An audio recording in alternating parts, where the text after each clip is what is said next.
Welcome बच्चों, मैं are के सिंह ऑनलाइन क्लासेस में आप सभी का स्वागत करता हूं। और आज हम लोग देखेंगे क्लास 10th की वर्कशीट नंबर 46, जिसका टॉपिक है लोकतंत्र के परिणाम। बच्चों, लोकतंत्र के परिणाम ये आपका किताब की एक पार्ट भी है, उसे भी आप ध्यान से पढ़ें और उसके बाद इस वर्कशीट को करेंगे तो और अच्छी तरह से समझ में आएगी। आइए चलते हैं लोकतंत्र के परिणाम के बारे में कुछ चीजों को जानते हैं। बच्चों, किसी भी देश की जो सरकार होती है वो जनता के हित में या सरकार चलाने के संबंध में कई तरह के फैसले लेती है।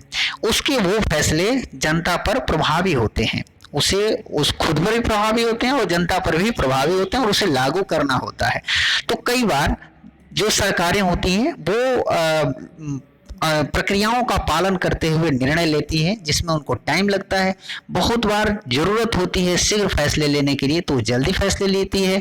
कई बार सरकार के स्वरूप पर भी फैसले के डिपेंड करते हैं। अगर जैसे कोई तानाशाही सरकार है तो वो तुरंत फैसले ले सकती है, क्योंकि उसमें एक व्यक्ति के पास सारे पावर होते हैं, तो उसने जो फैसले ले लिए वो सबको मानना है। लेकिन लोकतांत्रिक सरकारों में जहां पर सरकार के जो अंग हैं, कई अंग काम करते हैं और उनके जो अधिकार क्षेत्र हैं वो बटे होते हैं, तो वहां पर फैसले लेने की एक प्रक्रिया होती है, जिसमें फैसलों को कई चरणों से होकर गुजरना पड़ता है और लास्ट में वो जाकर के लागू होता है। तो इस तरह से लोकतांत्रिक प्रक्रिया में फैसले में कुछ देरी हो सकती है, लेकिन चूंकि वो कई लोगों को द्वारा उस पर विचार विमर्श होने के बाद वो बनता है, इसीलिए उसको सही होने, ठीक होने, जनता के लिए लाभकारी होने और जनता द्वारा पालन किए जाने की संभावना अधिक होती है। इसलिए कहा जाता है कि लोकतंत्र में जो फैसले होते हैं वो ज्यादा अच्छे होते हैं, बेहतर होते हैं, उचित होते हैं और लोकतांत्रिक होते हैं। तो आइए वर्कशीट में भी देखते हैं, उसी के माध्यम से कुछ चीजें लिखी हुई है। केवल 2 बॉक्स दिए हुए हैं इसमें, इनमें पढ़ के देखते हैं क्या लिखा हुआ है। किए जाने वाले फैसले के मूल्य के हिसाब से तुलना करें तो लोकतांत्रिक सरकारें ज्यादा अच्छी साबित होती हैं। फैसले के मूल्य देखिए, यहाँ मूल्य उसकी वैल्यू कितनी होगी। तानाशाही सरकारें बहुत तेज फैसले लेती हैं, इन्हें विपक्ष, विधायिका आदि का सामना नहीं करना होता, क्योंकि तानाशाही तो खुद एक व्यक्ति है, उसे जो फैसले वो सबको मानना है। लेकिन ये फैसले, ऐसे फैसले भी ले सकती हैं जो जनता के खिलाफ हो और लोग जिसे स्वीकार न करें, क्योंकि उससे जनता से कोई मतलब नहीं। वो अपने ऑफिस में बैठा और वहां से कोई फैसले ले लिया, तो हो सकता है कि वो जनता के लिए व्यवहारिक ना हो। परेशानी, तब परेशानी हो सकती है, हो जाएगी परेशानी। इसकी तुलना में लोकतांत्रिक सरकार सारी प्रक्रिया को पूरा करने में ज्यादा समय ले सकती है। इस प्रक्रिया में यह ज्यादा संभावना है कि फैसले लोगों के भले में होंगे और लोग उन्हें मानेंगे। इससे यह प्रभावी भी होगा, इसीलिए फैसले में लगने वाला ज्यादा समय बेकार नहीं जाता। इसीलिए कहा जाता है कि ज्यादा समय गया तो क्या बेकार नहीं हुआ। क्योंकि मान लो तानाशाही में हमने स्वयं ऑफिस में बैठकर कोई फैसले लिए और बाद में उसकी अनुपालना नहीं हो पाई, वो व्यवहारिक नहीं निकला, वो ठीक नहीं निकला, तो हम फिर दोबारा फैसला लेना पड़ेगा। जितना दिन हमने टेस्ट किया वो टाइम भी गया। और लोकतांत्रिक प्रक्रिया में क्या है कि हमने कई स्टेप्स से गुजर करके पहले उसको संसद में लाए, इसके बाद विभागों में गया, इसके बाद मीडिया में आया, इसके बाद लोगों में चर्चा हुई, उसके बाद लोगों के सुझाव मांगे गए, उसके बाद उसे लागू किया गया। तो उसको अनुपालना होने की संभावना, टाइम पहले ही ज्यादा लग गया, लेकिन जब वो बन के निकलेगा तो वो ज्यादा बेहतर निकलेगा और लोक कल्याणकारी होगा। ठीक है, तो इसीलिए कहा जाता है कि लोकतंत्र में जो बेहतर फैसले हो पाते हैं। वैसे ही लोकतंत्र में फैसले कायदे कानून के अनुसार होते हैं, और कोई नागरिक जानना चाहता है कि फैसले लेने में नियमों का पालन हुआ है या नहीं, तो वो इसका पता कर सकता है। उसे यह जानने का अधिकार है और तरीका उपलब्ध होता है। इसे पारदर्शिता कहते हैं। पारदर्शिता क्या है कि मतलब जो हो रहा है वो दिख रहा है। जैसे आप देखेंगे इस समय तो पारदर्शिता की तरफ हम तेजी से आगे बढ़ रहे हैं। आप तो देखिएगा, कोई कानून बनना होता है तो पहले वो मीडिया में उस पर चर्चा शुरू हो जाती है, हम उस पर अपने विचार व्यक्त कर सकते हैं, सोशल मीडिया के माध्यम से हम चीज़ें लिख सकते हैं, उसका विरोध कर सकते हैं या सपोर्ट कर सकते हैं। इसके बाद वो संसद में आती है, संसद में जो हमारे चुने हुए प्रतिनिधि होते हैं वो उस पर चर्चा करते हैं, उसकी कमियों को उजागर करते हैं, उसकी अच्छाइयों को बताते हैं, उसके बाद फैसला होता है। ठीक है, तो इस तरह से हम प्रक्रिया को देखते भी हैं। तो ये पारदर्शिता है कि हमें जानकारी है कि क्या हो रहा है। ये जब होने लगा तब भी हमें जानकारी है कि हो रहा है, और हमारे जो रिएक्शंस हैं वो उसको प्रभावित करते हैं। इसके साथ साथ ये पारदर्शिता एक और भी होती है कि अगर मान लो हमें कुछ पता नहीं चला तो कोई व्यक्ति कोर्ट में भी जा सकता है कि भाई जो नियम बनाए गए उसमें नियमों का पालन हुआ है कि नहीं। तो कोर्ट वो देखता है कि भाई नियम पालन हुआ है या नहीं। अगर वो कोर्ट पाता है कि नियमों का पालन नहीं हुआ और ये संविधान के प्रक्रिया के खिलाफ है तो कोर्ट उसे अवैध भी घोषित कर सकता है। तो इस तरह से लोकतांत्रिक सिस्टम में, लोकतांत्रिक व्यवस्था में जो निर्णय लेने की प्रक्रिया है वो पारदर्शी होती है और उसे और ज्यादा पारदर्शी होना चाहिए। यही लोकतंत्र की खूबसूरती है। आइए अब देखते हैं हम लोग प्रश्नों को उत्तर देखते हैं।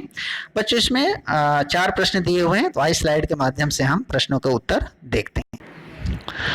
बच्चों पहला प्रश्न है, लोकतंत्र में पारदर्शिता कैसे, ये तो तीसरा प्रश्न आ गया, यहां देखते हैं। हाँ, पहला प्रश्न है, जरूरी नहीं कि तेजी से फैसले लेने वाली सरकारें अच्छे फैसले भी लें। ठीक है, इस कथन को समझाइए। अब इसका उत्तर देखिए, किसी भी शासन व्यवस्था को जनता के हित में कई तरह के फैसले लेने होते हैं। तेजी से लिए गए फैसलों को गलत या अव्यवहारिक होने की संभावना अधिक होती है क्योंकि इस प्रक्रिया में बहुत कम लोग शामिल होते हैं। तानाशाही सरकारें अक्सर तेज फैसले लेती हैं जबकि लोकतांत्रिक सरकारें जनमत निर्माण एवं सरकार के विभिन्न अंगों के परामर्श से फैसले करती हैं। इसीलिए इन्हें व्यवहारिक और उचित होने की संभावना अधिक होती है। इसीलिए जरूरी नहीं कि जो तेज फैसले लिए गए वो सही हो, उसको गलत होने की संभावना होती है, जबकि जो प्रक्रिया के अनुसार जो फैसले होती हैं उसको सही होने की संभावना अधिक होती है। दूसरा प्रश्न है, कौन सी प्रक्रिया है जिसका पालन फैसले लेने में लोकतांत्रिक सरकारों को करना होता है। देखिए, लोकतांत्रिक सरकारों के फैसले कितने कड़ियों से गुजरते हैं। लोकतांत्रिक सरकारों को फैसले लेने में निम्नलिखित प्रक्रिया का पालन करना पड़ता है। उसे विभिन्न विभागों से परामर्श लेना होता है, उसे संसद में परिचर्चा के दौरान विपक्ष का सामना करना होता है, उसे जनता के बीच एक तरह का जनमत तैयार करना होता है वाद विवाद से या सुझाव मंगा करके, उसे मीडिया के पक्ष को भी ध्यान में रखना होता है, मीडिया में भी चर्चा होती है, लोग मीडिया के माध्यम से, आज तो सोशल मीडिया के माध्यम से अपने विचार रखते हैं और उसको भी देखना होता है, उसे कानूनी पक्ष का ध्यान रखना होता है कि भाई जो हम कर रहे हैं या जो हो रहा है, जो हम नियम बनाने जा रहे हैं वो कानूनी सम्मत है, क्योंकि न्यायालय में इसकी रिव्यू भी हो सकती है। ठीक है, तो आइए देखते हैं हम तीसरा प्रश्न, लोकतंत्र में पारदर्शिता कैसे स्थापित की जाती है। लोकतंत्र में पारदर्शी तरीके से फैसले लिए जाते हैं। ठीक है, अतः कोई भी व्यक्ति यह पता कर सकता है कि फैसले लेने में उचित प्रक्रिया का पालन किया गया है या नहीं। आजकल मीडिया की सक्रियता ने प्रक्रिया को और अधिक पारदर्शी बना दिया है क्योंकि हर चीज मीडिया में आ जाती है और सोशल मीडिया में भी चलने लगती है और हमारे पास पहुंच जाती है। कोई भी नागरिक सरकार द्वारा लिए गए फैसले को कानून के अनुसार न्यायालय में चुनौती दे सकता है। ठीक है, चौथा प्रश्न है, आप जीवन में किसे महत्व देंगे, तेजी से लिए गए फैसलों को या फिर कुछ समय लगाकर लिए गए अच्छे और उचित फैसलों को। तो बच्चों हम लोग तो अच्छे और उचित फैसलों को ही कोई भी महत्व देगा। तेजी से ही फैसले लेने चाहिए, लेकिन ध्यान रखना चाहिए कि तेजी प्रक्रिया को पालन करने में हो।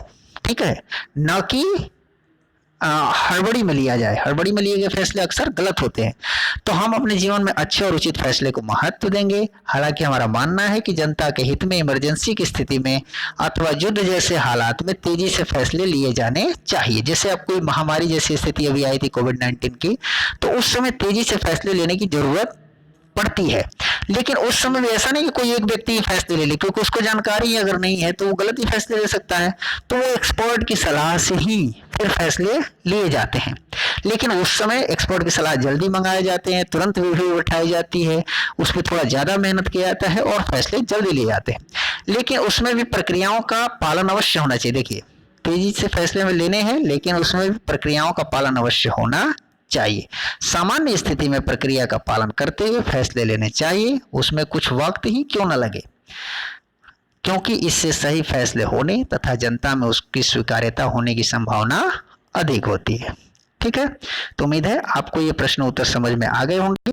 आइए वर्कशीट के तीसरे भाग में चलते हैं, जहां पर कोविड-19 के संदर्भ में उचित व्यवहार के संबंधित एक संदेश दिया हुआ है। आज का संदेश है, नियमित रूप से अपने हाथ को साबुन और पानी से धोएं। बच्चों हम लोग पहले से भी ये जानते हैं कि कोविड-19 से बचाव के लिए हमें नियमित रूप से अपने हाथ को कम से कम 20 सेकंड तक साबुन और पानी से धोना चाहिए। अगर ये चीजें उपलब्ध नहीं है और बाहर हम किसी संदिग्ध चीज से संपर्क में आते हैं तो हमें अपने हाथ को सैनिटाइज करनी चाहिए। साथ साथ हमें मास्क लगाने चाहिए और सोशल डिस्टेंसिंग यानी 2 गज की दूरी का पालन करना चाहिए। ऐसा करके ही हम स्वयं का, अपने परिवार को और अपने समाज को कोविड-19 से सुरक्षित रख सकते हैं, बचाव कर सकते हैं।